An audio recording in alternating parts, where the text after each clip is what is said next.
Welcome, everybody. This is What You're Baking in 7 Questions. We are Bacon is My Podcast. Our guest today, Michael Vampire. How you doing? From Vampires Everywhere. Yes. We are everywhere. We're there. There are more places than you would think. Yeah. All the damn vampires. Well, the biggest misconception is that they can't go out in the day. But they absolutely can.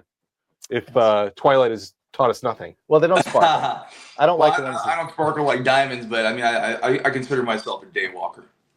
Okay. All right. Well, Bruce Wayne walked in the day. That's true. They just finished their co-headlining winter tour with Priest and Julian Kay. New album, The Devil Made Me Do It. New single, Antichrist. Check out the video on YouTube. Dark Kingdom Records. Did I get all that? I got all that right. Yep. Now we can zoom past that and get into the questions. We want to go spelunking into your heart piece. We want to go digging into your brain balls. Mining, if you will. Yes. Oh yeah. Please do. Spelunk away. Indeed. So we're gonna find out what your bacon is, man. Are you ready? How do you want to do this? Do you want to start? You want me to start? You could start. All right. Let's go back. You start. So these are 7 questions that we have pulled from. There's a slightly bigger list. We kind of go random and then kind of look at our guests and go like, what do we think will be a fun one? These questions are carefully designed. They're concoctions. They're artisanally made to get into the heart of you and to bring out. This is the amoeba pizza of questionnaires. Yeah, indeed. Okay. Question number 1. How many pillows is too many? 3. 3 is too many. Okay. 2 is enough. All right. 3 is too many. I have to be kind of elevated, but I can't be laying down. But if I have a third, I'll be sleeping like coming out of a coffin or something. It's not good for me. Gotcha. Right. Okay, and no decorative pillows. No decorative pillows. Yeah, I'm not a decorative pillow. I'm anti-decorative. That's more work. Yeah, I'm anti-decorative pillow. Yeah, those aren't good. They're uncomfortable. Right? Like Yeah. itchy decorative pillows with like a frill on the end. What the hell do I want with that? That's like waking up in a hangover and you're one of those decorative pillows and you can't move your neck. It's like bad news bears. Yeah. Your face has the imprint of a doily on it. Why is it that when you come home like really wasted the night before, it's always the decorative pillow that you grab? It's that or like the couch one that's like kind of there for support, but mostly there to throw off the side of the couch when you go to sit on it. Yeah. Exactly. I have 3 of those pillows on my couch, and I can't sleep on my couch, or I won't have a neck next morning. No, I can't do that either. That's not a move. That's not a good move. That's not a great move. No. All right. Question number 2. Michael, what is the perfect pizza order? Oh, Hawaiian. I love Hawaiian pizzas. I will sometimes take off the ham though, so extra cheese instead of ham. But pineapple, oh man, amazing. I know people don't agree with this, and I am Italian and I'm from New York, so this is like blasphemy, but it is fantastic. You'd be surprised. We're also from New York. That's where we are right now, and the pineapple thing. We've done over 300 of these shows, and more people like pineapple than don't by a wide margin. Oh, that's good to hear. That's fake news that's out there. Yeah, keeping it alive. That's what I like to hear. Yeah. We get a lot of guests that are that'll start that question off and they'll preface it. They'll be like, "Listen, I don't want you to judge me. Right. I know this is controversial." We're like, "Oh, you like?" And immediately too. it's like, "Oh, pineapple, no problem." Pineapple, sure. Now, if they pull out anchovies, that's when I'll be like, "All right, that is controversial." That is just bad. That's just bad news, man. That I've never had a good anchovy. So no. Yeah, I can dig on a Caesar dressing now and then. I don't want to see them. Yeah, I definitely don't want to see them, and I definitely don't want to smell them either. So it's like if there's just a hint of it in the Caesar, that's okay. You're right. Yeah. All right, question number 3. We're staying in the food here for a second. True or false question this time. True or false? Cereal is a soup. Oh wow, false. Are you sure? Like cereal is cereal. I don't feel like I would be like, yeah, I can't wait to have some soup, and I pour some Kellogg's, and everyone would think I'm crazy. I don't think so. I don't think so. You wouldn't go to a restaurant and order, cereal. Well, you would if you're going to a breakfast spot, but you couldn't ask for soup. There's no way. That's a Seinfeld thing right there. 100% that question. Yes. 100%. All right. So you can't ask for it like soup. You can't. That makes order a lot it. of sense. That does change a lot of the, because we've had this. the paradigm here. We've had a lot of. There's been a lot of discussion on this one. Because it's like, okay, well, we got a cream-based broth and a wheat or rice-based noodle. so definition-wise, technically, gazpacho is cold. Gazpacho's cold. Soup. Sure. All those kind of things. But I think by public definition, right, possibly not going to be. In the court of public opinion, though, when ordering, Mhm. I agree. Like I would never. You can't say soup. Yeah, I would be like, I need some of that Golden Graham soup. Mm. It sounds gnarly as well. We can try. We can You certainly could try. definitely try. I'll eat almost anything but raw tomatoes. So I'd give it a go. Oh, you anti-tomato, dude? I'm with tomatoes? you. No way. Can't do it. I'm with you, dude. I can't either. Like they I know that just bothers gross you. me out, man. I know they bother you. The texture's weird. I don't want to bite anything where like the outside edge is like it's got a nice little crunch to it, but then it just gets mushy and wet in the middle. I feel like it's rotten. Yeah, it's just alien eggs in the inside. Yeah. No thanks. It's fine. I like it on a sandwich. That's just me. All right, question number 4. If you were about to go into battle, the heat of battle, if you could choose one animal as a battle companion, which one would it be? Any animal. Oh man, I'd have to. I'm a big He-Man fan. I'd pick a tiger. I'd pick a tiger. Yeah, I think man. tigers are just mean, bro. Lions, nah. Tigers, man, they have like a reptilian brain almost, being a feline as well. They're just not good people, It's just like, especially the males. Yeah. Males are just like, get away from me. Oh, you're my child. Right. Okay, you look like a meal. Go away. If Go you with watch your any mother of those for a videos on YouTube of those tigers in India just tramping into like a town and just like massacring people, and you never hear of like, well, maybe the ghost in the darkness, but that's rare. But right. tigers are just not good people, man. They just go in, they're hungry, like I'll just eat you. That's fine. And I think he'd be a good companion going in for sure. That's true. Yeah. Now the battle fast, cat's too. got the big teeth too, right? Yeah. Well, he's got to do the whole, Yeah, you need to ride on him. You need the whole Right, thing. exactly. Yeah. Exactly. I don't know if you've seen, but they put like a little teaser photo out of the sword for the Masters of the Universe movie they're putting out. Oh, I saw who they're casting too. They actually put something out for that already? It's like a concept. I don't know if it was concept art or an actual like pre-production photo Wow. of the sword. Oh yeah. And it's like dead on. It's like, okay, Awesome. it's on. Nice. Oh, you got me so excited. I mean, I'll be honest with you. I didn't hate the one with Dolph Lundgren either. Like, I feel like he pulled it off. It's Cheese City, but he pulled it off. But that was the he- time. He was a serviceable He-Man and Punisher. Those are both in the same. Like it was kind of like all right. We'll take this because that's all we have to take. you Right. know? But- Exactly. Yeah. Exactly. He peaked at Drago, It's right. but still acceptable. It's crazy because that guy's like a crazy scientist. Like his IQ is through the roof. And Yeah. Nutty. I've heard that. I've heard that he's like. Well, super just smart. recently, he actually he beat cancer, Right. but I think he did one of the Expendables movies too. Yeah. Like yeah. just as he was getting the cancer diagnosis, he's like, I'm gonna do this and I'm gonna be a badass in this movie despite cancer. Right. And it was like, Dude. I will break you. Hell yeah. He's like, if I die, I die. Exactly. Yeah. Exactly. Straight up. Nice. All right. Question number 5. Think back now throughout your life. Do you have, and if you do, what's your most embarrassing injury story? Oh, I got this dead on. I mean, I was playing Warped Tour 18. Mhm. I was my other band, Dead Girls Academy. We were playing the early show in Dallas. I was pissed because it was the early show, and I was like, no one's gonna be here, but everyone was there. So it was like everyone's there. So I usually do this drop kick off the kick drum, and I'll kill it. I Karate Kid that shit, and it looks good. Not this time. For some reason, I was so out of my mind hammered, I had no idea which foot to kick with. So I kicked with my left, and then I literally, there's a meme of it online. It's like a GIF of me falling and breaking my elbow.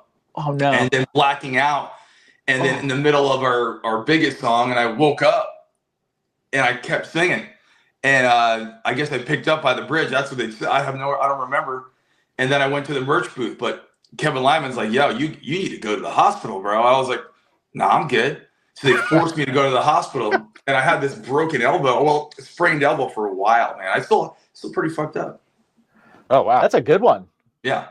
Nice. Yeah, I love, like, so many people that are not musicians and not in bands, like, gave so much love to, and I love him, but gave so much like love to Dave Grohl when he played on a throne with a broken leg, like it was something like.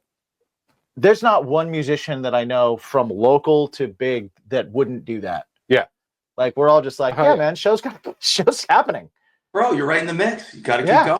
That's all you know how to do. I mean, you're not going to do that Family Guy thing where you're dancing off. It's like right. Slink back into the hedge. I've never done the jump off the drums because you deal with so many of like this is a backline kid or whatever. Yeah. And then there was one place bigger back in the day on the come up, but like the one time that I messed with a drum set and I got in so much trouble was when I puked on stage on a drum set. Yeah. And it was the sound guy's drum set. And he was like, dude. And I was like, I'm so sorry. I didn't mean to. But it was like in the middle of playing and stuff. And I just turned around and it was, oh man. That's hard. That's hard. That's rough, man. Yeah. Singing after throwing up immediately, that sucks too. I really thought you were going to say that you jumped off of a kick drum, and all I could think of, Mike's fun size. He's a little bit shorter than some of us, and I was just like, "Oh, that'd be so cute watching you climb up on that thing." Oh yeah, no, it is too high.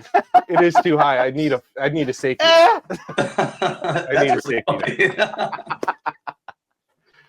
You bastard. Hey, but I would need a safety net. I jumped off a stage once onto a table, but we were playing at this venue that was like on sand, and the table just slowly sunk into the sand, and then the legs went in. So I'm standing on it, and it just goes right down, and I end up laying on it.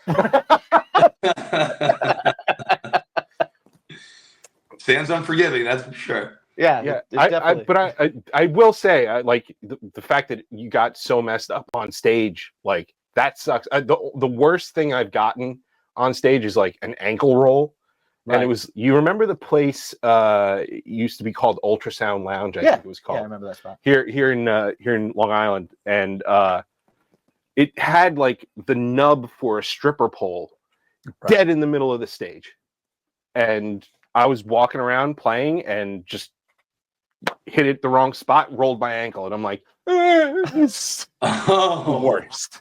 That sounds horrible. That's horrible. Yeah. Well, it's not as bad as it's not a broken elbow, but rolling your. It's not as poetic, but I mean, definitely. Exactly. Definitely painful. Yeah, for sure. So stage injuries are always a fun. Always a thing. Question number 6. What could you give a 40-minute presentation on without any prep? Wow, that's a very good question. 40-minute presentation. I probably could do serial killers. Okay. Yeah, I took criminology in college. That was one of the things I fell in love with, and I watch all sorts of crime stuff, and I feel like profiling, I would have that pretty much down. I mean, I could ramble on. Will it all be accurate? You say, no, probably not, but it'll be close. It'll be believable. So I had a bass player who did a lot of writing back and forth with murderers and stuff. He had like this huge collection of art and letters and all sorts of stuff. Like he would write to these people in prison, and they'd send them pictures of sunsets and stuff. That's hard. That's hard. I mean, these murderers, you're right, man. These people have like fans. They have like, You know, like in Japan, like there's a thing called a fan club or whatever, where it's a little bit different than like your fan club here for bands and stuff. It's so much more in depth, and they have that. They have these like diehard women and whomever that are just, you know, so much into the idea of them, and it's and they're writing back. Imagine writing a letter. Let's start with that. When's the last time did you write a letter? Yeah, right. That's gnarly. Like an email, sure. A letter. Sure. You know what? What like paper would you buy? Because you're not just gonna yellow legal pad it. Well, why not? When you're writing a, I don't know. No, you're fan writing a serial killer. I would put a lot of thought into the paper. I'd be like, all right, what kind of pen? Like, I'd wrap up into all that stuff. It would take me forever to even send anything because I'd be like, okay. Yeah, dude, that is actually a good point because I mean, like, if you're a woman, you want to send some scented paper, right? You know, you want it to be, you know, like some Patrick Bateman paper. You know, yeah, 100%. Yeah, okay. Oh, you know, it's like, right. Raised font. See, his little brailleys. Yeah, that's great. I never thought about that, but like, and that's one of my advices is like going into a stationery section anywhere, Target, drugstore, grocery store, Staples, and just going, oh, I could use all of this, right? Like I'll find a use for it, and it'll sit there for 3 years, but I'll find it eventually. But thinking about like how you'd buy to write to a serial killer, it's interesting. Yeah, I mean, like I'm picky on because I still handwrite songs. Yeah. So I'm still picky about like pens and notebooks. Yeah. Like I'll go through a bunch of pens and I'll be like, this ain't the right one. It's got to you still write music with the diary with. I do. That's hard, bro. I do. Yeah. I can't even touch the paper because there's something about the paper that doesn't resonate with my hands. Really? Then, the sound of it, and then I don't know. Maybe it brings me back to like being traumatized in school or something. But it's just, I'm doing it on like my text edit, or I'm doing it like on my notes. Yeah, notes. Right. I definitely do on my notes. I definitely do it on my notes, and I do have that. But when I'm putting it down to like when I'm going to go in the studio and sing, or I'm going to like put it down, when it's official, well, like when I'm done, I'll write it out. That's really cool. Well, you know what? You should write it really nice. So at least at this point, you can sell it after you're done because you're putting the effort in to make. You might as well make a buck. True, yeah. How amazing that is! You should just like calligraphy. You can even scribble a word out with a line or something. That's cool. He's not worried about selling it afterwards. He's worried about all that incoming streaming money that's going to happen. That's right. That's what he's waiting. That's right. After 4 years, I can buy another pen. That's really good. Yes. Not an expensive pen, mind you. Just, no. No, Bic. Yeah. Bic is like, at least it's a brand name. Yeah. You don't have to get oh my God, that's so real. Maybe the Pilot rollerball if I have a hit. Wow. Dude, if you give me your address now, all what I would do is I would just send you pens, bro. Every month you just have all these pens at your front door. I will just send these to you. That's fantastic. Wow. That's even better than Spotify. That is better than Spotify. It's great. You know, definitely. It won't fluctuate. Don't be surprised if he's gonna get my. I'm sending you. Oh yeah, dude, throw it out, bro. I am that guy. I have sent crazy things to people, especially my band friends. Like we sent like 100 bottles of water to this dude's front door. I won't tell you who, but it's hilarious, bro. And he opens his door and says, "What the hell?" We sent like 100 toasters. Dude, that's amazing. Because he likes to toast bread. It's just fantastic. That is amazing. That's amazing. Yes. Wow. Wait, was it the same toaster or different toasters? Oh no, it's the same toaster. Oh, okay. It only works if it's horrible. It's got to be like, you know what I mean? Like the same toaster. You have 100 of those toasters, and we just got them from Amazon. We're just like got the cheapest toaster and sent them. So right. Great. Wow. They hate. I mean, obviously the delivery guy hates you, but it's so funny. That's great. And it's funny because like the delivery guy just has to make the thing. He's like, this is obviously a mistake. The whole time he's like, this is a fucking mistake. Right? But absolutely. When I lived with Ronnie from Falling Reverse for 3 years back in the day, and we used to like try to get water for the house. Okay. And so we would have contests. He'd be like, I'm going to order 50 waters. I'm like, well, I'm going to order 50 waters too. He's like, I'm ordering 75.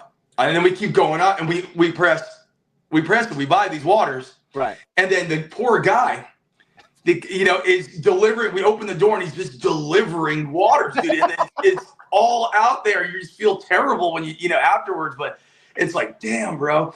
It's just one of those things. If you can do it, you do it. I don't know. It seems fun. I think it's great. I think it's not as good as pens, but it's it's still pretty great. No, that's still pretty amazing. Great. Yeah. You just got to try and like get there when the delivery guy's getting there, so you can like invite him in and give him something. Right. Oh, you got to give the guy a drink after that or something. Yeah, or you just go want one of these waters. You want some water?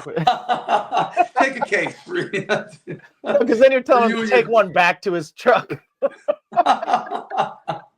Yes, you are. Yes, you are. So bad. And that's kind of amazing. Oh, Jesus. That's fantastic. We're here at question number 7 of What's Your Bacon in 7 questions. This is a fun one that'll I think is going to lead into some more prankish things. Yes, which I'm interested in. So here's where we spelunk into the heart. I want you to find young Michael, young child, fresh to the world. He's a vampire. He's untouched. Yeah, a long time ago. Hundreds of years ago. Untouched by the world. How do you feel about garden gnomes? Oh my God, bro. It's like do you know how many times I'm going to get like Starbucks in the car or something like that, and I'm just like, that guy looks like a fucking garden gnome, dude. Like, I am terrified of garden gnomes. There's just something completely wrong with this item. Why do you have this gnome in your garden? What is the point? Obviously for luck or something like that, but I'm not happy with the garden gnomes, dude. I just don't like them. It's like little Santa Clauses everywhere in your garden. Why would you want that? Not for me. Well, now let me be fair. Are you guys into garden gnomes? Because if you are, I'm sorry. No, this is another question that we've got a lot of good answers for.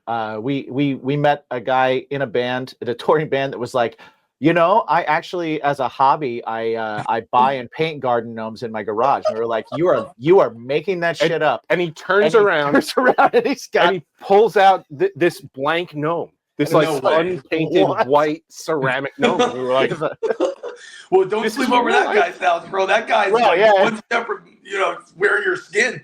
There's no way. And we I'm looking around, no garden gnomes, bro. That's nuts. We had Patty Negri, the Hollywood witch, on, and she was like, "Oh, they're rambunctious and fun, right?" And then we had Eric Bischoff on from pro wrestling, and he was like, "Oh, I use my neighbor's garden gnomes as target practice." Oh my God! Okay. Yeah. So we've gotten a lot of different answers on the garden gnome. Yeah. We for a while we were like, okay, how many in a yard will give you pause to go inside? Like if there's one in a yard, that's where their keys are. Like if there's up to 5, it's like a rock, right? Yeah. Like up to 5, it's like they have some stories, but you should probably like keep an exit in your eyesight, right? Up to 7 or more, it's like that's you got souls. You got souls around the house is what you got. Totally understandable. And when I was a kid, like real young man, they had a show called David the Gnome. Yeah. Mm-hmm. You remember that? Yeah. It was like he was just a garden gnome, and he's hanging out with his wife. He goes on adventures. He's riding owls and stuff. I was going to say he like rides the wildlife. Yeah, communicates with them. He's he's like the Lorax. He's protecting the trees. Yeah, exactly. We have the South Park underpants gnomes. Right. Yeah. Step 1, steal underpants. Step 2. Step 3, profit. Yeah. And so the thing with gnomes is what we've been trying to do is with fellow bands that go out on the road and have some buddies on the road and stuff like that. We're trying to make gnoming a thing. Yeah. That's a really good idea. Leave one in somebody's gear bag. Leave one on somebody's pedal board. Oh, sweet rack. Oh no, absolutely! If you start gnoming people's stuff, that is fantastic. Yeah. You can go a step further, make the app, man, like Pokemon Go used to be with gnomes. Yeah. Oh, You know, I like and that finding too. gnomes in every city you go. Right. It's pretty cool. It's a great idea, actually. Yeah. We've done it to a few, like we've had a few bands as guests, and then when we've gone and seen them play, like when they've toured through the area, we've like snuck it into their merch booth and stuff. Like, stuck little gnomes on them. Yeah. That was definitely a lot of fun, or the festivals when we kind of like incognito, like pop it on their gear before stage. It's like that's super cool. That's super. Well, I expect a vampire gnome. So. They exist, dude. They have vampire gnomes. Yeah, I bet they do. They have vampires. They have the coolest ones I've seen. Like I like the horror movie ones where they have like Jason and Freddy and stuff. Mm-hmm. But the coolest ones that I've seen that I really was like, oh my god, I need that, is like they have the gremlins and they like look. Oh wow! And that's just cool. badass. That's cool, right? Dude. That's a drop right there because they're recreating the gremlins right now. Yeah. They're redoing it, and that's going to be gnarly. Hopefully, it's not Snow White gnarly, but I mean, it should be. You know, it has some of that puppet stuff. You know, they said that they were going to do pretty much practical on that, right? Oh, I hope so. I really hope so. Because they're recreating the labyrinth too, so like it's all. Yeah. You know, Jim Henson, maybe his people would do it, but like, dude, Gremlins still stands up, man. Gremlins still stands up. Like, oh, absolutely, Gremlins. What was it, Gremlins 2 with the spider gremlin or what is that? Oh my god, terrifying. Yes. That was nightmare fuel when I saw it the first time. That is well, I mean, you know they're smoking hella weed over there. You know, like there's some guys like, okay, we need to make a gremlin that's a spider. And they're like, dude, you're out of your mind. That's the only gremlin that scared the shit out of me is that gremlin. Yeah, I felt like he just read it. Oh, maybe. Yes. That's a good point. And he was like, we're going to wrap this up. I know exactly what we're going to do.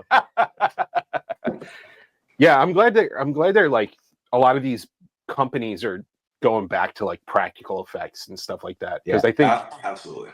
You should tell Disney because I don't know what they're doing. How they just butchered Snow White is just absolutely rhinoceros. It was weird, man. I mean, it's not out, so I haven't seen. Or is it out yet? No. But dude, if you go and you look at it, you're just gonna know like I'm not watching this. It's that like it's too much of that like uncanny valley.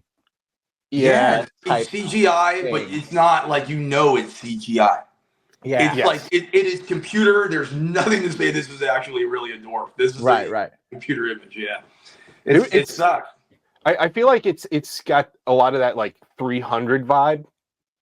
Like yeah, you can say that. Yeah. You know? And I thought that wasn't that bad considering, that was actually real. Oh, dude, that movie really messed me up. I tend to watch things, and this is weirdly funny, but if the villain wins, I'm okay. Right. But it just needs to have some sort of ending where it's triumphant. Yeah. And then there's no triumphant in that ending. No. Yeah, it's a downer. It's a complete. Well, what made that different is like that was originally like a comic, right? As opposed to Snow White, where they're like, okay, well, this is a cartoon and we're bringing it to life, but also not really because it's all CGI. Well, also when 300 came out, there wasn't the ability to do a way better job. Okay, like now we also are kind of there's like we're spoiled because we've seen really incredible CG used in amazing ways, and then when you see that, you're just kind of like, did you guys run out of time? Run out of money? Run out of money? Like, dude, put on it. Avatar completely ruined it, period. Yeah. Oh, yeah. Like, it's just, I mean, even there, it's not the best, but it is so good. And how can Disney not at least try? Right. I mean, this is like your childhood. It's like, can you try? I mean, just a tiny bit. Even the little people, man. I mean, Wizard of Oz cast with a lot of little people. At least, that would have been fine. Yeah. It would have been cool. I mean, there wasn't it like there was a bunch of little, like they were pissed. Like a bunch of actors that were just kind of like, it's same thing with the Wonka movie. Yes. Oh, yeah. It was like they just took Hugh Grant and then made him small and then made a bunch of Hugh Grants. It's like, that's a dick move. What is that? Dude, that Willy Wonka is blasphemy to begin with. You can take that dentist part and just go to hell with that, because that is just like, come on, Gene Wilder made this so fantastic, this world where we want to go in and eat the house and eat the tree, and this is just like he's just sitting there with his giant teeth. And I love Johnny Depp, mind you. I watched that trial from beginning to end, but like that was just nah. Oh, and I'm not even talking about that one. I'm talking about the Timothy Chalamet one that they just put out. Oh my God, the musical. That one? Yeah, the musical one. Where it was just like, what? Why? Yeah. And I like that one better than I like the Johnny Depp one. Yeah. I agree. Hands down. I do want to say, before we get off the Snow White thing, Snow White is incredibly annoying in the original cartoon. I don't know if you guys think that. Maybe it's a hot take. But man, she's the least tolerable Disney princess of all of them. You know what? It's been a long time since I saw it. But you know what you should do? Not watch it. Take my word for it. Because she's annoying. I'm gonna believe you. Yeah, I'm gonna go ahead and believe you. Yeah. You know, we all go into the woods sometimes and we eat strange apples. You know what I mean? That's what we do. Well, yeah. You know, it's depending on how we want to feel. You know what I'm saying? That's true. Don't be dumb about it, or be very. Where did this apple grow? Yeah. Yeah, that was, I don't know. So with the gnoming thing, and you were talking about the waters thing, you sound like someone that can get into a band prank. Oh, bro, absolutely. We've done, the little things you put in packages. We've literally filled whole vans and buses with those things. Like the little silica, the gel packs, the little silicas. No, it's the little, what would you call it? The packing peanuts? Yes. Yeah. Oh, yeah, we did that to you. Yeah, you did that to me. But you have to be sure, because some people, like, if you're going to do it like to Bert from the U's, you just got to make sure he's in a good mood, because it's just one of those. It's just one of those things where like you need to know your audience. Right. Some people really get fucking pissed, and that bus fee to clean that thing was like $1,000. Oh yeah. Oh my gosh. Like, it's hilarious. Like, but it's timeless. It's worth it. You know, it's right. Yeah. The memory. The no anger in the moment can eclipse the story a year later. Yeah. But yeah, it's definitely one of those ask for forgiveness kind of things. But yeah, you do have to scout it out a little bit. Yeah.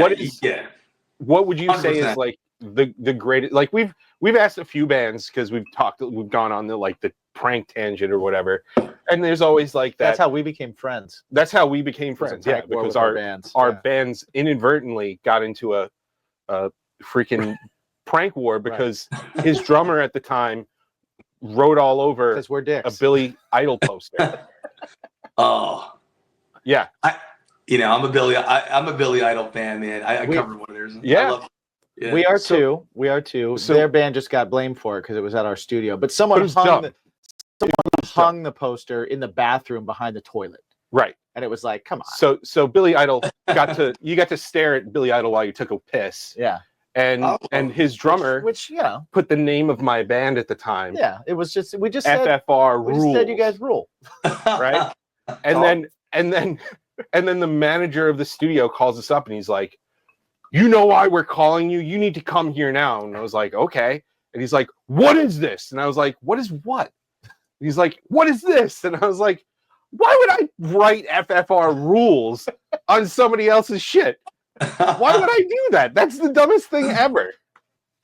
First of all, him calling you for writing on a Billy Idol friggin' poster. I mean, that is just what is that? Just to be like, hey man, love the guy. Just wanted to mark my territory a little bit. That guy is mine. And every time I pee here, I want my name to be on that guy's poster, bro. I would. Yeah. If you were to name some people who's a good-looking people, man, Billy Idol. Billy Idol. We lost Billy Idol after that, though. Thanks, Jimmy. Not you, Jimmy Tessone. We offered to buy him a new poster. We had the 1995 in our bank. We could have done it. Like we've heard like the stories of people have pissed in a 5-gallon jug and then left it in a van's trunk or whatever like that. Oh yeah. But like, what is like your best tour prank that like even like more of like an onstage thing as opposed to like the Oh man. Well, I'll tell you the recent one. The recent one we were on tour at Alicena, and And if you know Shane, he's just Shane, and it's just one of those things. You don't touch his stuff. So what we did was we turned off his bass, we turned off his wireless, we turned off his microphone, and he's just getting up there. He's like, and then he's turning to his tour manager. He's like, and for like a whole song, he's like, "What the," and we're like, we're just dying over there, like that. It was that's on stage one where it was pretty funny, but it wasn't that funny because he didn't have a good time with it. But it was funny for us because when you're anal, and you're super meticulous and you do things like that, because I'm that person too. It's just like that your whole world ends. It's like, when you can't hear your microphone or you can't play your bass, that you're just like, and you can't fix it. It's pretty much the worst thing on the planet. It's just panic. It's just sheer straight panic. White knuckle your way through the song. Yeah. Yeah. Well, the funny part is he's still fucking singing and playing. Of course, yeah. He's got to do it, and everyone in the crowd's still like, yeah, so it's funny. Well, to be fair, it's bass. Oh yeah, it's bass. Nobody hears bass. It's just bass. I was a bass player, so it's okay. I can say it too. I mean, we've all been bass players. I feel that. Sorry, I make a habit of doing this. You do. Basses and drummers. It's the thing. It's the thing. I get it. Basses and drummers are eternally shit on. Yeah. I think drummers more than anyone. I think drummers are. Yeah. Woo. It's savages. carrying the equipment. That's true. Yeah. You chose this instrument, therefore you are. It's always my drummer's always like, oh man, rough day carry. It's like, bro, you could have chose any other instrument in the band. You chose that, so that's you. Right. Yeah. I do move. I do like the complaints about like, man, at least you only have to pay $8 for a pack of strings. When I break a cymbal, it's like $400. It's like, yeah, well, don't smash it like an idiot. Break a cymbal, and you'll be fine. You'll be fine. Get endorsement. Exactly. Soul Tone is passing those out like crazy. Yeah, like, go start up with Soul Tone. Break cheap ones. There you go. There it is. Or you know what? He sells his now, so like he'll sell his broken cymbals after. Yeah. Every show. Oh yeah, that's right. Yeah. Yeah. Do you like cymbal art and stuff like that? Oh yeah, people. I mean, that's one of those things you put in your house if you're actually a fan, or it's kind of cool. It's also terrifying because that thing is a lethal weapon. Oh, for sure. Oh, for sure. How many times have you been on stage and Germ broke that cymbal and you're just like, oh yeah. It's like I got cut once from one. I'm like, whoa, that could just take you out of commission. It's like being a hockey player and having to skate. It's like, oh yeah, it's terrifying. Yeah. Dude, I never thought I've seen chunks come off on stage before, but it never crossed my mind about it like being a projectile at me, and like I've gotten sticks before, but never a chunk of cymbal. Oh yeah, that's it. That's the thing. And he's like, and I'm weird because I have crazy OCD, and if there's a broken cymbal and he's playing that, so I'm just like, I'm not near that cymbal. Right. Like I'm not there. I'm just like, have a good show. I'm gonna be on this riser for a while. Right. I'm gonna go talk to the people. I'm busy getting umbrella insurance for my company right now because there's no way. You know what? Drums are probably the best instrument for like keepsake type stuff also. Sure. Because they're all in a shape that's usable. You can make like a clock, a light, a table, anything out of like drum stuff. Yeah. So it's all stuff that like you can make look cool in your house. Yeah. No other instrument, is as functional. Sure. Makes sense. Absolutely. It's like going to Flight Club in LA and you're trying to get like the new Off-Whites or something, and like it's like you go in there and you're a little hammered and your girl's with you and you're like looking around for a shirt or some shit and you're like, you know what? Nah, I'll take that cymbal. You know what I mean? It's like that's a real thing. It's like, I want that. I tried it with my pants once. I ripped my pants, and my merch girl was like, "I dare you to sell that," and I was like, "Bet." I put it on the table, and that's the first thing that sold in my pants, bro. And it was like, you got to be kidding! What are you doing with these pants? You know what I mean? Like, imagine them putting them on and walking around the house or something. Yeah, there's so many things they're doing with those pants. I'll tell you what, they're not making a clock out of it. No clocks. That is man, what are they doing with your pants? Like, Bro, what? I don't know. Dude, I'll give you 3 guesses, and the first 2 don't count. Yeah. Wow. That's funny. Yeah. Wow.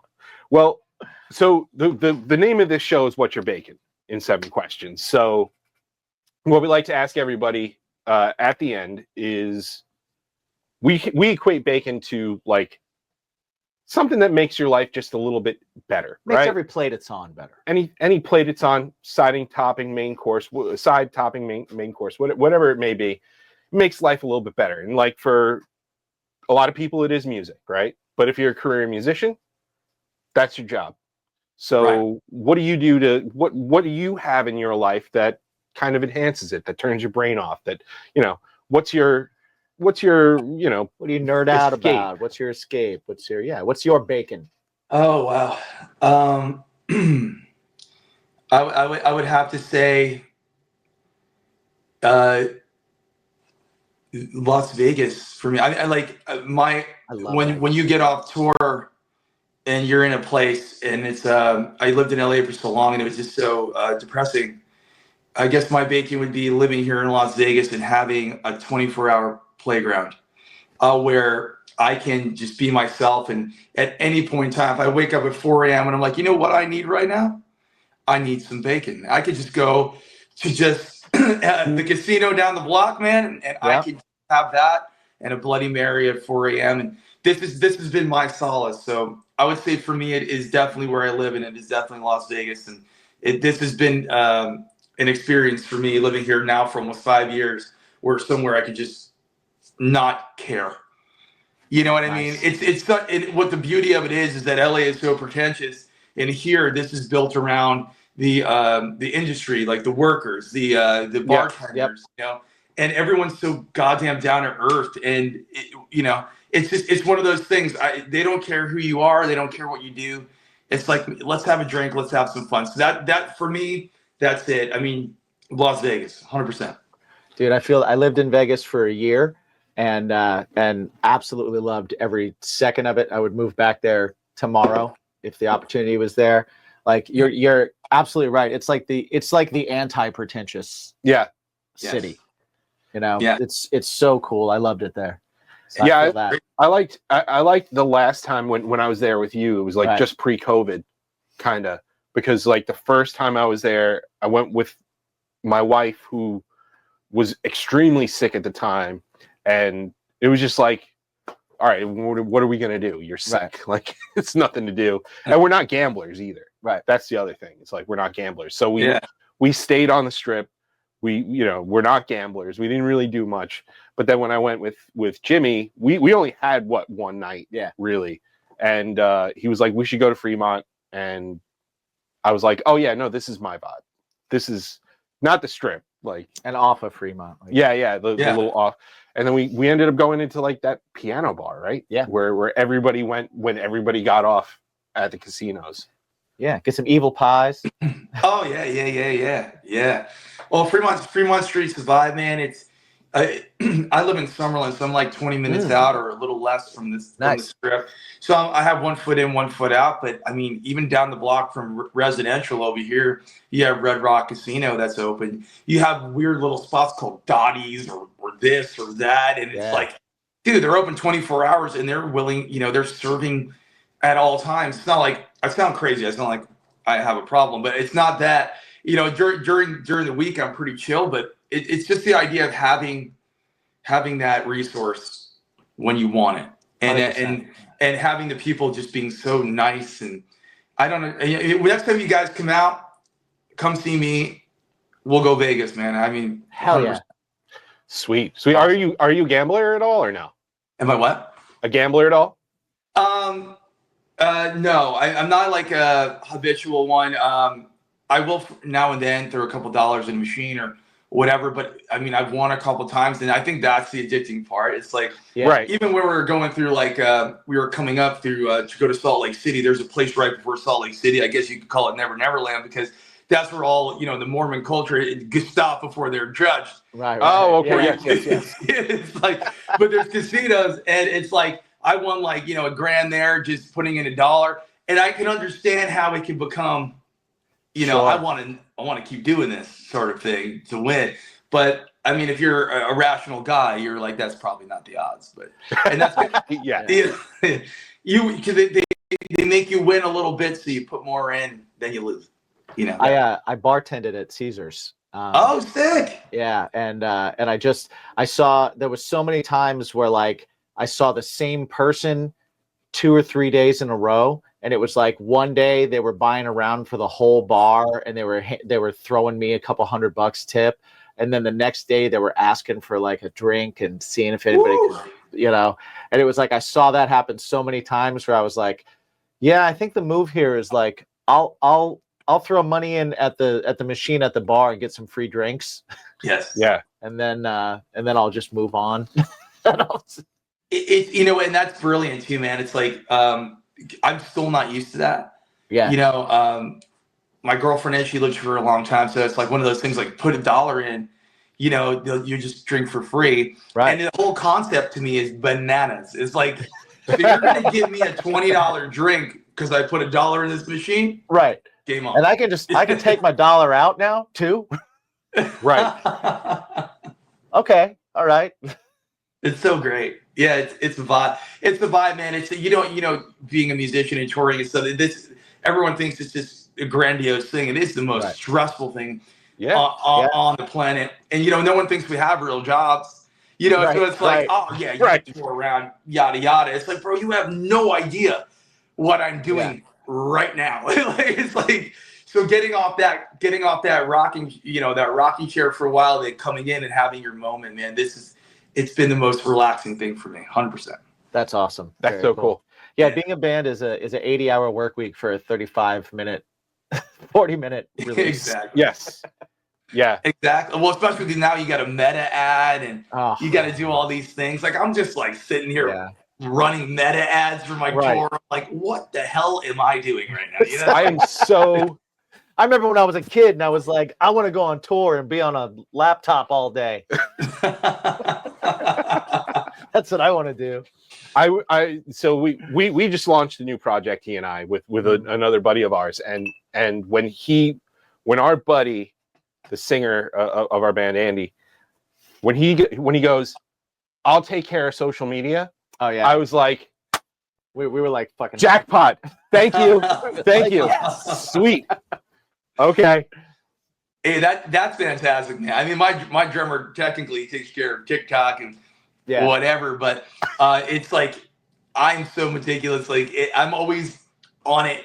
And the thing is, TikTok for me and all that kind of, you know, I don't know about you, but the cringe factor for me, for even whoever's you guys or girls, and you know, I'm just like, bro, I just can't, man. So I'm just on there like, hey, it's me, you know. You know, and you know, I don't really know what to say. I'm like, I hope you come on my tour, you know, you know, doing the smoldering face, and you know, and it's like Blue Steel, man. Blue Steel is the way to go. Yeah, Blue Steel. You know, it's all Magnum for me now because I've used out Blue Steel, man. It's so hot right now. So hot right now. Yeah, when he said he was going to pick it up, I was like, okay, cool. Do it. But that's the only thing that we haven't done like an us video. Right. Is like it's all been he's got this thing with public domain cartoons. Okay. And he's been like cutting them up and putting them to our songs and doing like full videos. So it's like none of us have to be in it. It's great. It's fantastic. It's amazing. That's great. That's highly great. recommended.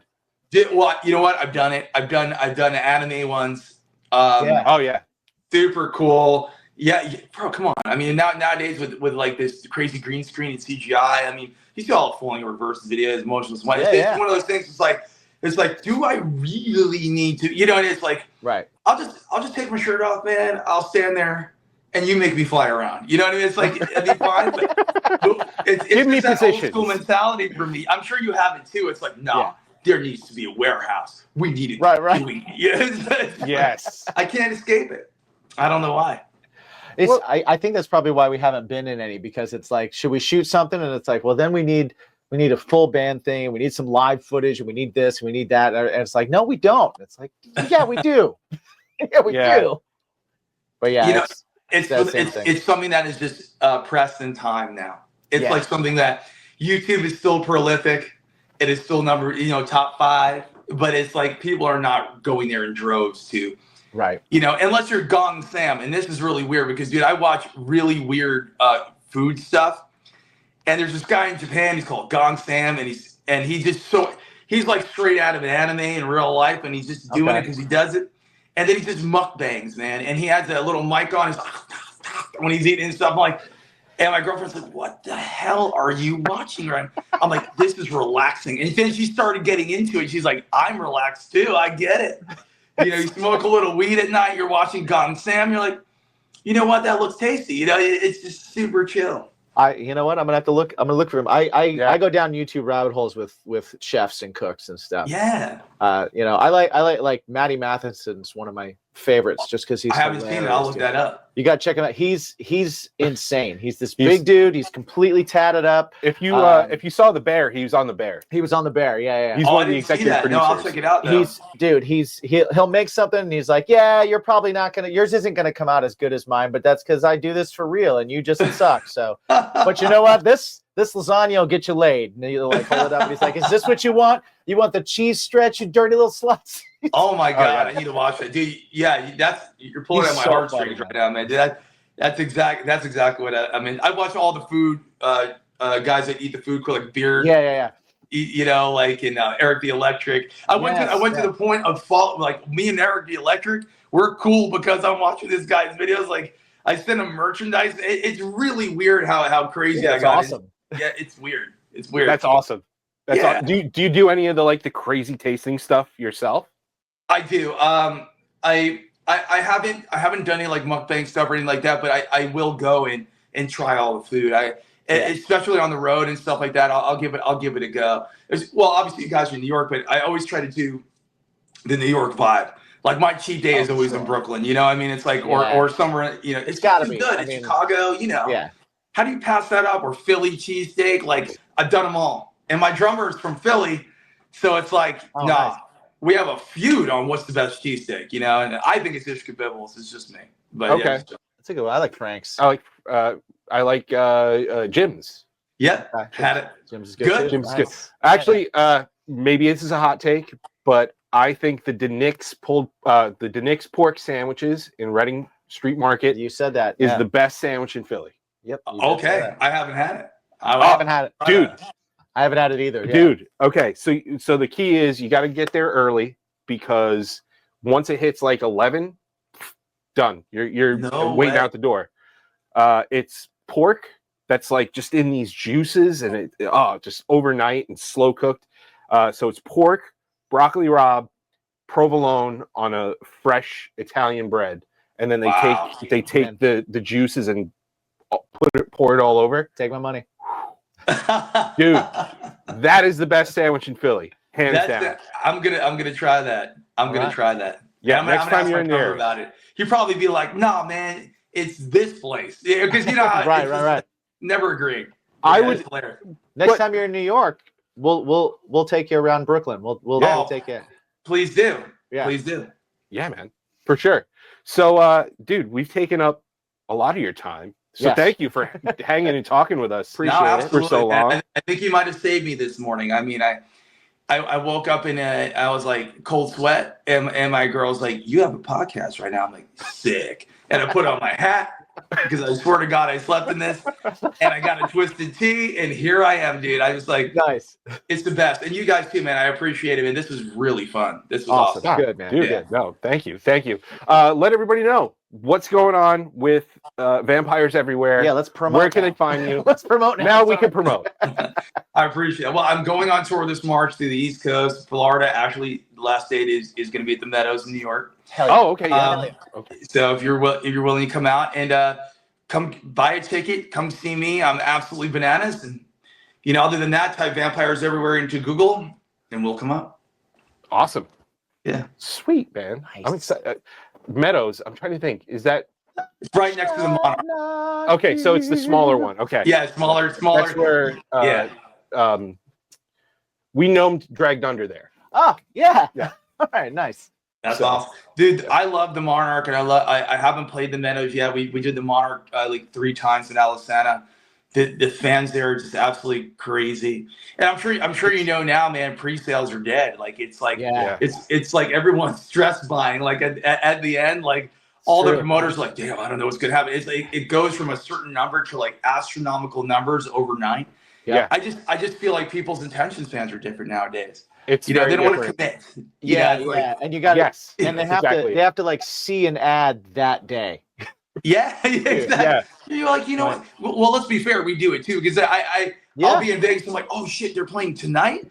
I gotta go. Yep. Yeah. Same Same thing, man. It's yeah. Yeah. 100%. The Meadows is cool. The Meadows is cool. I like Yeah, it. it's a cool It's a spot. little bit smaller than Monarch, but Yeah, I hope Yeah. so. That place is big.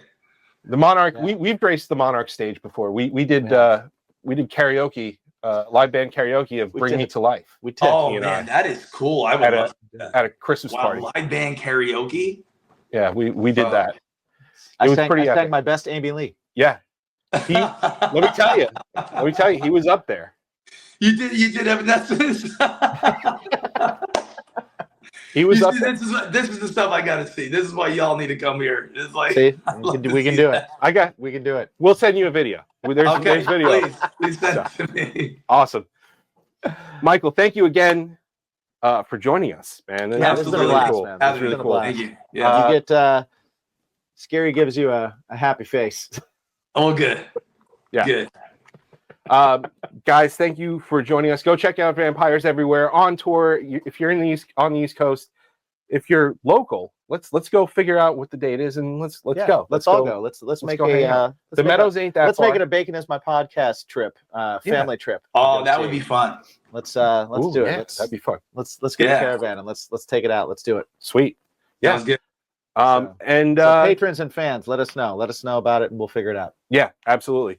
And yeah, what else is there?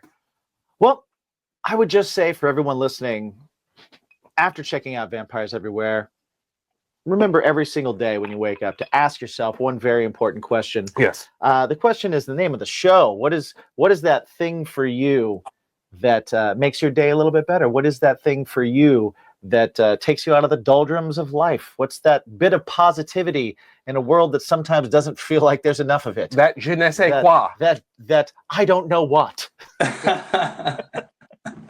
Yeah. The question is, what's the question? What's your Michael, do you remember the question? I don't. what's your bacon? What's your bacon? Las Vegas. It's okay. You were hungover. It's okay. That's right. Well, you guys are my bacon right now. Ah, Oh, thank you. Yeah. you've been ours as well. Thank you so much. I appreciate that. Yeah.